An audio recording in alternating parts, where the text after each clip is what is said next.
Don't hope, decide. While waiting to pick up a friend at Heathrow Airport in London, I had one of those life-changing experiences that you hear other people talk about, the kind that sneaks up on you unexpectedly. This one occurred a mere 2 feet away from me. Straining to locate my friend amongst the passengers walking through the arrivals gate, I noticed a man coming towards me carrying 2 light bags. He stopped right next to me to greet his family. First, he motioned to his youngest son as he laid down his bags. They gave each other a long, loving hug. As they separated enough to look in each other's face, I heard the father say, "It's so good to see you, son. I missed you so much." His son smiled somewhat shyly, averted his eyes and replied softly, "Me too, Dad." Then the man stood up, gazed in the eyes of his oldest son, and while cupping his son's face in his hand said, "You're already looking quite the young man. I love you very much." They too hugged, a most loving, tender hug. While this was happening, a baby girl, perhaps 1 or 1.5, was squirming excitedly in her mother's arms, never once taking her little eyes off the wonderful sight of her returning father. The man said, "Hi, baby girl," as he gently took the child from her mother. He quickly kissed her face all over, and then held her close to his chest whilst rocking her from side to side.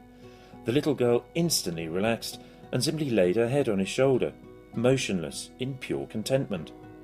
After several moments he handed his daughter to his oldest son and declared, "I've saved the best for last," and proceeded to give his wife the longest, most passionate kiss I ever remember seeing.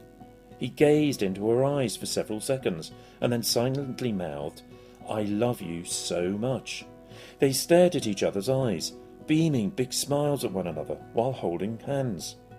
For an instant they reminded me of newlyweds, but I knew by the age of their kids that they couldn't possibly be. I puzzled about it for a moment or two, and then realised how totally engrossed I was in this wonderful display of unconditional love, not more than an arm's length away from me. I suddenly felt uncomfortable, as if I was invading something sacred, but was amazed to hear my own voice nervously ask, "Wow, how long have you two been married?" "We've been married 12 years, after 2 years of courting," he replied, without breaking his gaze from his loving wife's face. "Well then, how long have you been away?" I asked. The man eventually turned and looked at me, still beaming his joyous smile. 2 whole days. I was stunned by the intensity of the greeting. I'd have assumed they'd been gone for at least several weeks, if not months. I know my expression gave away my thoughts. Hoping to end my intrusion with some grace and to get back to search for my friend, I said offhandedly, "I hope my marriage is still that passionate after 12 years. The man suddenly stopped smiling. He looked me straight in the eye, and with forcefulness that burned right into my soul, he told me something that left me a different person. He said, "Don't hope, my friend, decide." Then he flashed me one more wonderful smile, shook my hand, and walked away. Ever since then, I've stopped hoping or even predicting the future.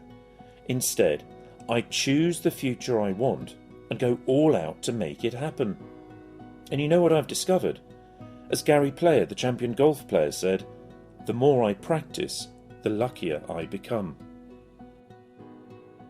Vic's Fascinating Fables, stories to make you think. Brought to you by Vic, your virtual interactive coach, dedicated to helping you, your team and your family achieve and celebrate more success with less stress.